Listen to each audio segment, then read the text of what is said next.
Hello, everyone. Welcome to the first episode of the Off the Top Rope Show.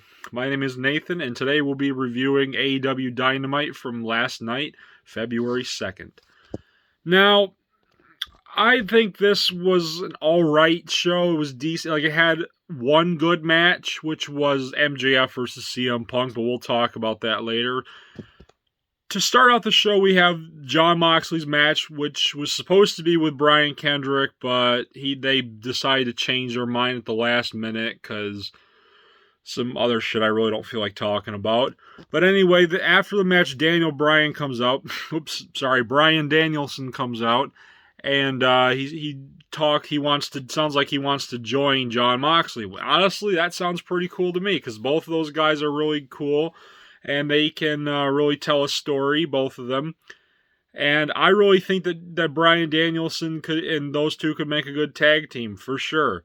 I mean, both of those guys have held world titles in other companies. Like, they were both WWE champion. And I really do think that Bryan Danielson should still be in the main event picture because, again, he's a character. Like, I could definitely see him having a long-term AEW world title reign. And honestly, Hangman Page is a good wrestler and everything, but the thing is it was mostly about the journey to the strap rather than actually him having the strap. Because what you could do with him is just start that journey over with him losing the title, and you could be like, okay, he chased the title, he got it, but he couldn't keep it, and then you could do something where he could keep the title and run with that, like say, can he keep it? Like, do something like that. The whole Lance Archer feud with Hangman Page, I don't really know how I feel about it. I mean, because I know that they're just going to probably make Lance Archer lose again, because the thing is, like, they build him up as this big monster, but he can't actually win when it matters. So, I mean, it's kind of hard to take someone seriously when that happens. Let me think here. Yeah, I enjoyed the stuff with Jon Moxley. I got a question. Why does AEW continually put a hot microphone in the hands of Brandy Rhodes? Seriously, she can't talk. She can't wrestle worth a fuck either. So why are you even here? Like, thankfully Dan Lambert came out and actually saved this segment because he's an actual character. Like, he can legit draw heat. Like, he knows how to work that crowd. So yeah, like that's all I got to say about that because I just can't stand Brandy Rhodes. I really don't care about what's going on with Andrade and Matt Hardy. Honestly, what is so exciting about Andrade? Like he can wrestle. Okay, what else can you do? Can you actually be a character? Like, honestly, I never really saw the hype for this guy, honestly. It is what it is. Another question I have is, what are they doing with Adam Cole? Baby! Seriously, what are they doing with him? Like, ever since they brought him into AEW, they haven't done anything with him. They've had him play backseat to the Young Bucks. Like, they've had him fuck around with the Young Bucks. They're trying to plant the seeds for, like, an Undisputed Era reunion. Like, they're going to break away and then them fight the Elite when Kenny Omega comes back. But honestly, like, they haven't done anything with him. This is a guy who was carrying NXT for like a year or so when he was champion, or I don't remember how long his championship run is, but yeah, he carried that brand, and now they brought him in and they have no idea what to do with him. They're having him lose to Orange Cassidy. Like, okay, like he should be doing so much more than he is. Like, I just don't understand. But anyway, if we finally get to the main event, which was MJF versus CM Punk. Oh, wait, no, I gotta talk about something else. They got the segment with Chris Jericho calling out Santana and Ortiz. I personally think that the Inner Circle is going to break up because, honestly, what else is there to do with these guys? Like, they've turned heel. They did all these great things. They had Chris Jericho as the very first world champion. They've turned him face. They've had him do all these exciting matches. Like, what exactly is there left for them to do? I mean, I did enjoy the whole, like, we're gonna go out and do our own thing, but we're not gonna break up shtick. Like, I think that could have worked, because let's be real here. The whole let's break up because we have nothing else to do, like that's been played out so many times. Like, that was kind of refreshing to see, like, a new take on that. Like, them just say, okay, we're not gonna break up, but I'm gonna go off and do my own thing, but we're still going to be together. Like, that makes sense.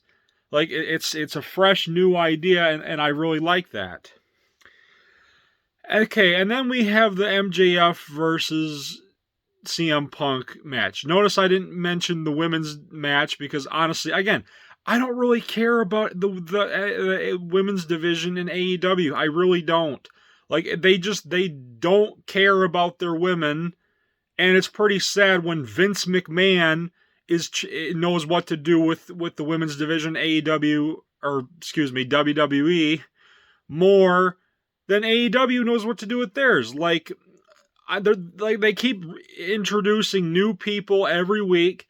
They keep featuring different people. Like, it's like a revolving door. Like, you don't care about these people because you don't have, like, any, like, continuing story arcs with any of them. Like, the only person who I can think of who's probably featured on a weekly basis is probably Britt Baker and maybe Chris Statlander, a couple other people, or Jade Cargill. But yeah, like, these people, you just don't care because they want to feature everybody. And what they need to do is they need to pick like 6 to 10 people from their women's division and their men's division and just throw everything at them, because they don't have any major stars right now. They don't have any main eventers. Like, they just don't. They're doing this whole ranking system bullshit, and that works to a certain extent, but you cannot keep relying on that. Like, it just doesn't work.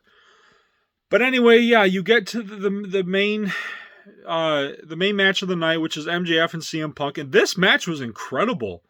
I love the fact that they restarted the match, because they're like, okay, MJF beat CM Punk, but he did it in a cheating way, so we're gonna do it again. We're gonna restart it, and then he hits him with the Dynamite diamond ring, hits him twice, or beats him twice.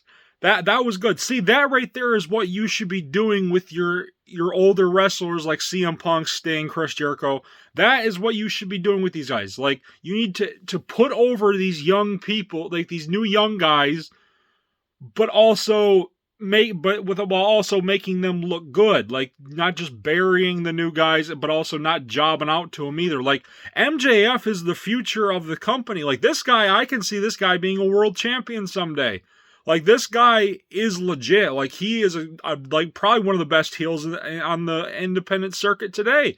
Like, this guy can get legit heat. Like, I've seen people attack him in the crowd. That one time when he was whipping Cody, he went into the crowd and some guy tried to fight him. Like, that's legit heat. Like, we haven't had anyone with that much heat in a long time. So it makes sense that CM Punk would put this guy over, because at the end of the day, this doesn't hurt CM Punk, because he's elevating MJF as the top heel in the company, but he's also making himself look good too by having all these good matches. And it looks like they're still doing the whole thing with Wardlow turning on. They're gonna do the whole Wardlow split from MJF, and when that comes, I hope that's exciting. And yeah, that should be a good thing too. But yeah, other than that, this wasn't a great show. MJF versus CM Punk was definitely the highlight. It also doesn't help the fact that they changed Jon Moxley's match like right before the show, because they kept advertising him fighting Brian Kendrick. And yeah, that was really stupid that they did that, but it is what it is. I mean, again, it's still nice to see Jon Moxley back as from rehab. I think it's fantastic that he went and got the help he needed, and he came back and he looks fantastic. He looks good. He feels differently, obviously. I can tell he does. And other than that, yeah, I've been wanting to see MJF and CM Punk go at it for a while, especially on the microphone, because those guys can spit some serious fire on the mic. So, yep, that was this week's review of AEW Dynamite. There will be more coming in the future. My buddy Kevin will be uploading some videos here soon.